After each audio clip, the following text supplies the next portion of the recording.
everyone, welcome to Global Leadership Platform, and of course it's our Global Leadership Conversation 1. We're going to have many more, that's why it's 1. There'll be a 2 and a 3, and we're doing this all over the world.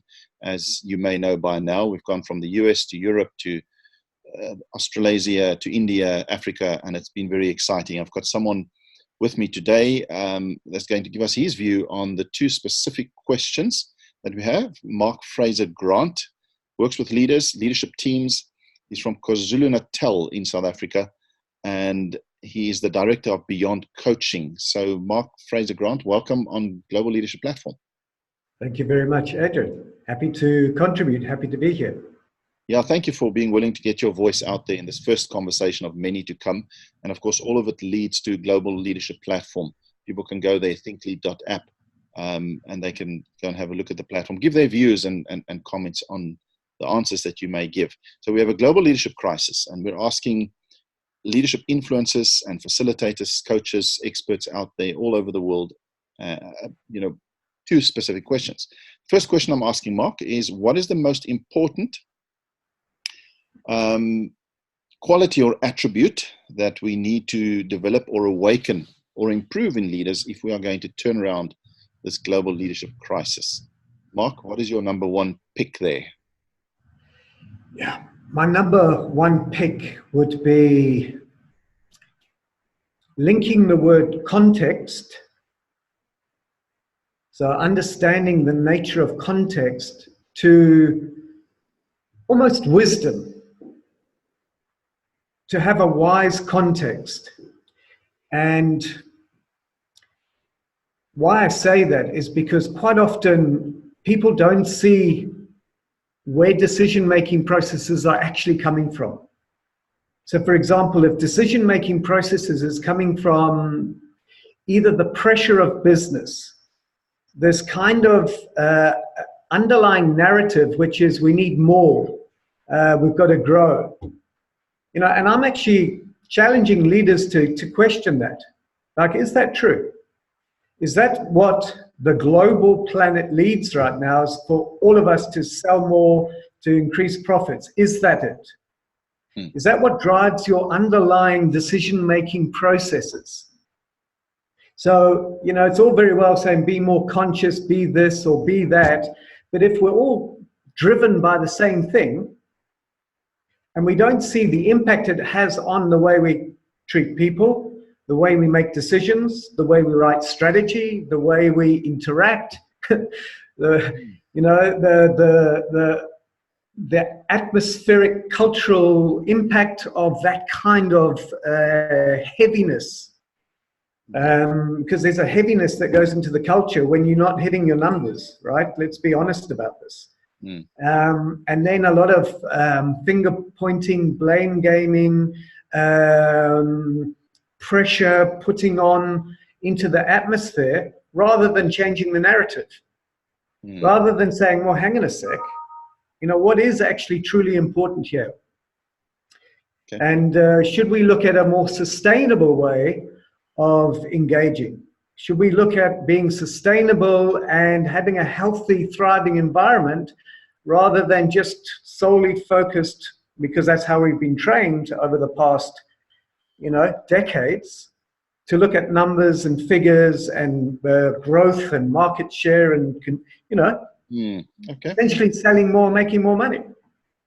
So your first choice, the quality or the attribute that leaders need to develop if we're going to turn around this global leadership crisis, is linking context to wisdom, a wise context.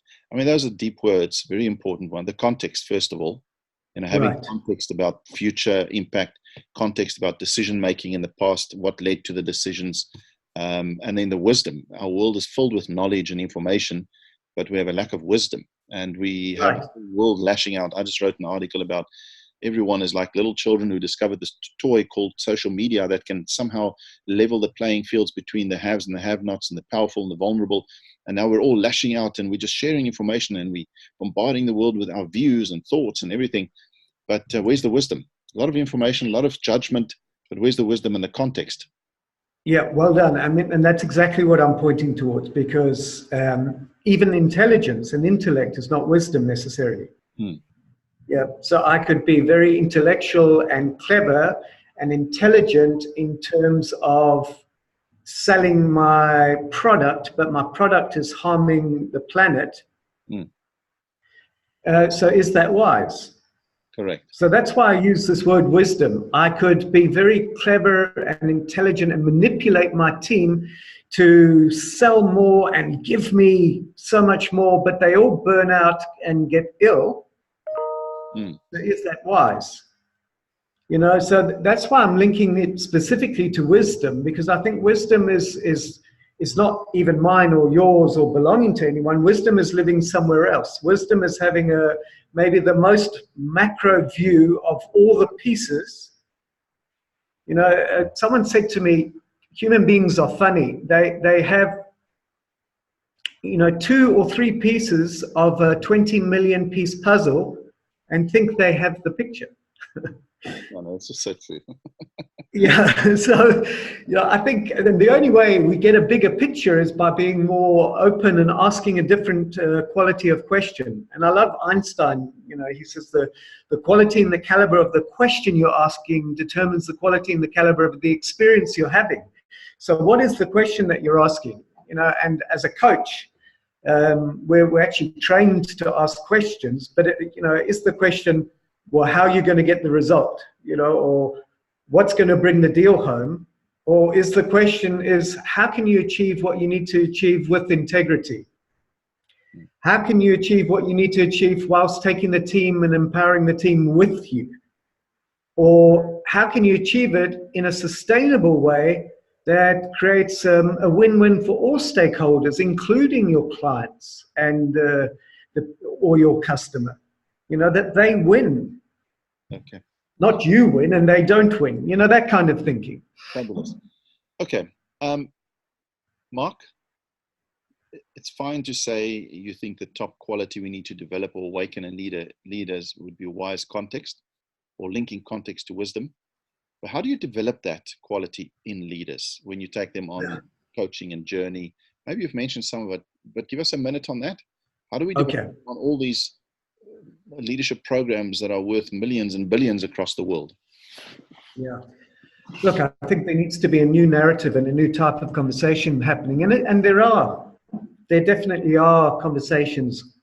So, for example, wisdom or kind of the highest form of intelligence, consciousness, if you will, doesn't belong to a single person or entity. You know, it's a collective wisdom. And we all have to learn to participate in that. And to do that, however, I need to have the distinction between where am I coming from? So am I coming from an egoistic state, of what I want?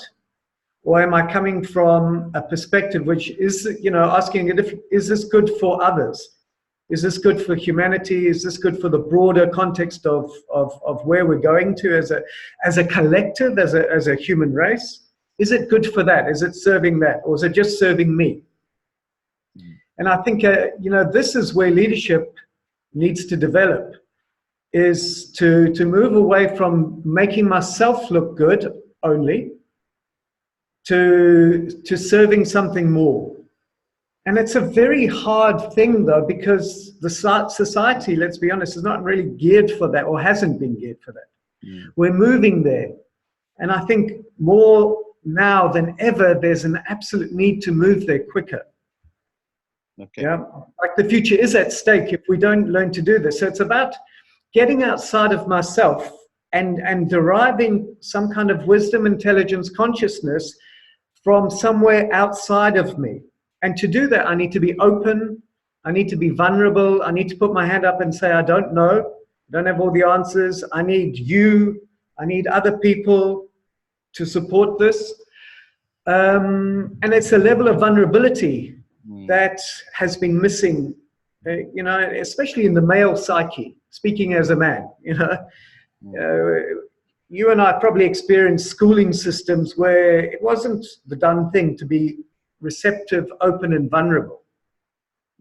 So we've almost got to unlearn this kind of heroic, you know, I've got this nature, and learn to embrace a more vulnerable, open, receptive side of ourselves in order to become wiser.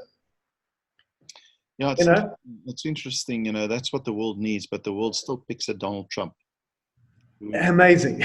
I know. Of that, so you kind of wonder if the world knows what it needs. And sorry to use him as an example, but he's definitely not Mr. Vulnerable. And okay, so all we can hope is that we can get there faster. You seem to believe that we are on that course. Certainly the experts I speak to realize that, and they are trying to drive a different narrative and different questioning and that. So, okay, Mark, thank you so much. I mean, that's ultimately, it looks like it comes down to myself, my own journey, my own authentic journey is finding myself being authentically confident, the ability to make myself vulnerable, all those sort of things. Yes, and I think authentic's a good word. I wonder if some people understand the true nature of authenticity, but it absolutely is very relevant. Yeah. Mark Fraser-Grant, Director of Beyond Coaching, all the way from KwaZulu-Natal in South Africa. Before we let you go, tell us, why would people want to visit KwaZulu-Natal? They come to South Africa, they go to Kruger National Park, they go to Cape Town, yet our lovely kingdom of the Zulus is very well. Let me put it this way: if an international tourist goes for a swim in the sea in Cape Town, they might be in for a little shock to the system.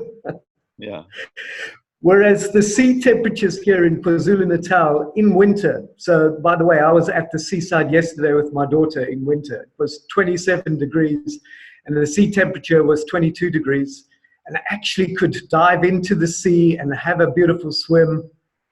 And then we went to a restaurant and we watched a school of dolphins swimming by. It was just magnificent to see natural beauty, natural nature.